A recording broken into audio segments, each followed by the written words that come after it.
Hello, welcome to Conversations with Educators. I'm your host, Jerome Ellison, and today I have a special guest, Janelle Lawrence. Thank you, Janelle, for coming on the show.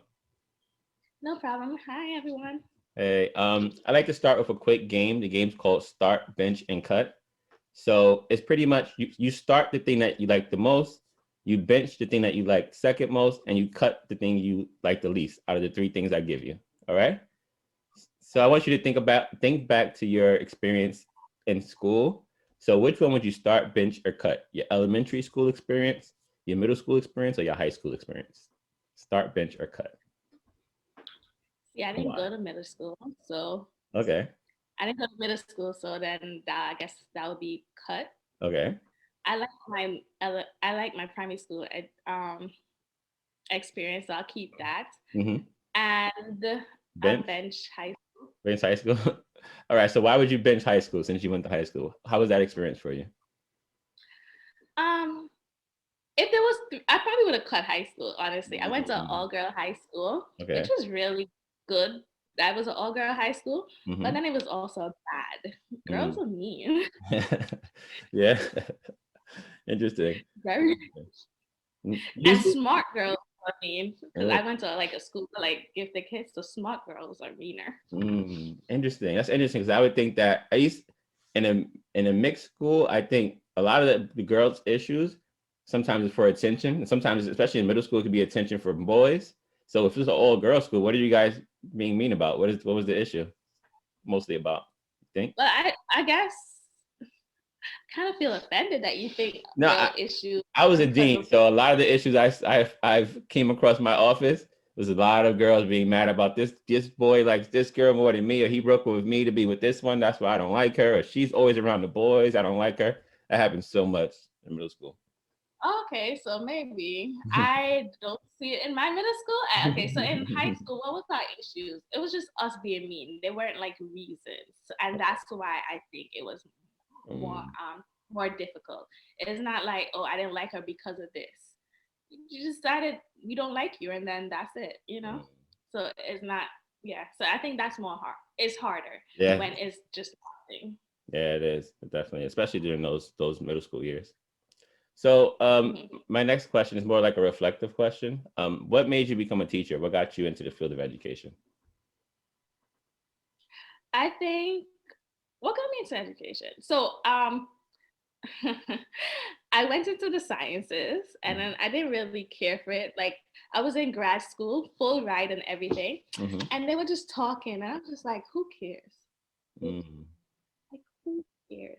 So then I was like, I realized this wasn't for me, and then I came back. I had to reflect. What did I on what I really liked, and I like history. I like historical fiction. I like stuff like that. And then I got a second degree in history because my first was in physics, the Mm-hmm. sciences. And then when I finished with my degree, I had to figure out what I wanted to do in my life. By that time, I had two undergrads, a Mm-hmm. failed attempt of grad school, Mm-hmm. and then I like research, but then I was like, should I dedicate more time, not just a master's, but a PhD? And then I was like in my late 20s, maybe not my late 20s, my mid 20s, and it was Mm-hmm. like time to make money. So I went into Mm-hmm. education. I didn't just go into education because it was like a fallback. I do believe in education. Like education is something I like. If I didn't have to pay student loans, I'll probably go back to school again. Yeah, I Yeah, I like kind that. of want. Yeah. What would you go So study? it's like I do love education. What would you go So study? I want. So I want right now to get my ED, Mm, but I'm like 100 and something thousand in debt, so I can't get an ED right now. mhm. But I will also like to study.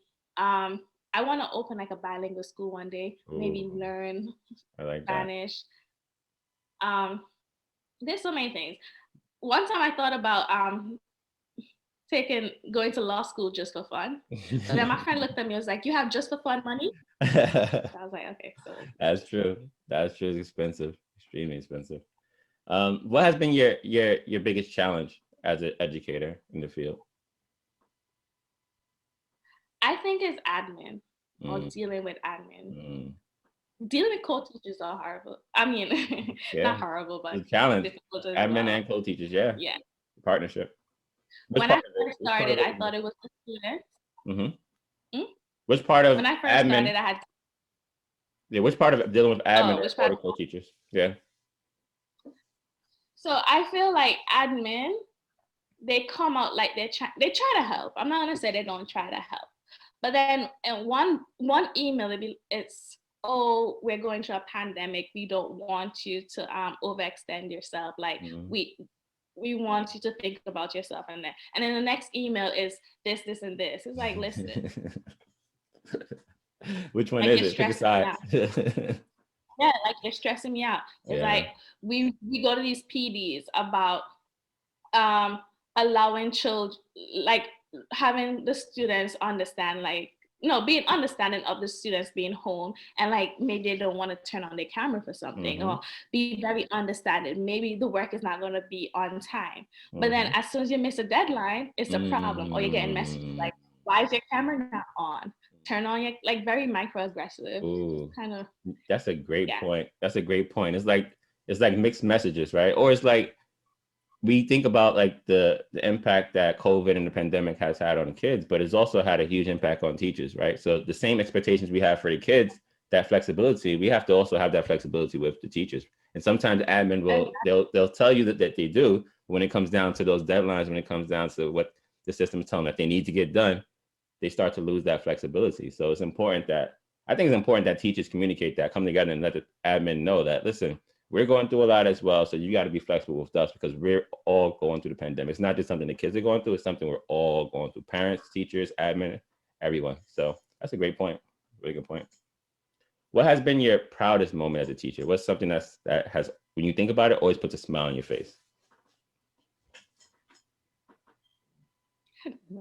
well, this year, a lot of my sixth grade kids are actually like, yo, social studies is my favorite class. I'm the teacher. Mm, So they're like, and I feel like social studies in middle school is probably the most interesting yeah, class. that's Science could true. be interesting too if you have a good science teacher. Mm-hmm. But social studies, yeah, social studies is probably the most interesting. So I That's, can see why they like it. mm-hmm. Hopefully, these same kids that love it this year will love it in seventh grade when I teach it again. Because this time I'm doing Mm. American history, which might not be as interesting as sixth grade social studies. Mm. So it's interesting that, as a Black woman and as a social studies teacher, right? Um, do you find that challenging, or like what I'll say this, what topic do you like to teach the most in your content? There's no topic I like to No? teach the most. I think because of, as I said, I like education, I like Mm-hmm. learning. Like there was never a subject that I Okay. wouldn't excel in. The only Okay. subject I ever struggled in was French. Okay. So teaching anything Mm-hmm. is okay. Okay. So I don't have any favorites right now, and Okay. it's middle school. It's Mhm. not like we're having some deep discussions like it was in college. I think Yeah. my favorite topic in social studies when I was in college was Reconstruction. I like that Mm, era. mm. I also Why? like wood Why history. Reconstruction? What made you connect to it? Don't make me correct that. I started reading before I decided to go into history. I was reading a lot of historical fiction, Mm, and I don't know if you ever heard of Beverly Jenkins. She does mm-hmm, historical romances. I don't mm-hmm, really like romances, but they were mm-hmm, fiction, mm-hmm, and my favorites came from that era. So I mm. guess that's why. Okay. And it was good to see the change from slavery into freedom, and like different systems put into place, and how what happened then influence what's Mm, happening today. yeah. I think that's another reason why I like history and social studies. Mm-hmm. Yeah. But I also Definitely. like food history and religion history. I like Mm. anything that I learn something new. Yeah. And I think that's the best part about history because all of it impacts us still to this day because that's how history works. We're all just, products of what has happened in the past, and it's like a continuous climb. Um, Mhm. so continuing on, um, I think that was great. That what you said. I think one thing about like when kids say that they like what you're teaching, or you're their favorite teacher, or your subject is their favorite, I think it does put a smile on your face because you never know with kids. Sometimes they may not show it in the classroom, but the fact that they're interested and engaged in what you're teaching, that gives you more motivation to actually like be more creative and thoughtful with your lessons. So I think that it's always great as a teacher to hear that. So if you had a chance to change something about the school system, whether you want to add something, take something out, do more of something, do less of something, what would that one thing be? Anything. Anything, something you want to add or take out or do more of. I would like to see a continuation of the choice for remote learning. I think some students really flourish from being remote. Maybe not 100% remote, but a few days remote. I like that. Mm-hmm. I think there's I gonna think be that's the benefit. yeah, I think there's some benefits to it for some kids. I think that's another thing that, we have to figure out what works with remote learning, because one benefit that I think that came from it is class sizes, right? The fact that we can have some kids work from home, it lowers the class sizes in the building, which makes it a lot easier to meet the needs of every student in the building. And then if we can keep some kids who are able to work at home, maybe they have some support at home, etc., then they can get the support remotely as well, and they can thrive as well in that area. Because for years, we've always tried to figure out how can we lower class sizes. There's not enough money in the budget to do so, but we have like maybe remote or maybe not coming in for the same amount of time period can be ways to be flexible with lowering class sizes. But I think if you do remote, you're gonna have to hire more teachers for the Yeah. remote side. Yeah. So I guess it will be the same kind of. Maybe it'll be cheaper because we went back into classroom and it's like, okay, maybe I think it was only 3 classes being utilized, Mm-hmm. but the whole building was lit up. So I'm like, this is a waste of money. Mm-hmm. Yeah. So if they can have like a real system where we do have, you could hire more teachers but save money on In other the areas. building and Yeah. operations, and yeah. Yeah, definitely. I like that. Okay, so this segment is called Each One Teach One. So if you had a chance to give some advice to, let's say, a first year teacher, right? Based on your experience, what would you tell a first year teacher as advice to make it through that first year?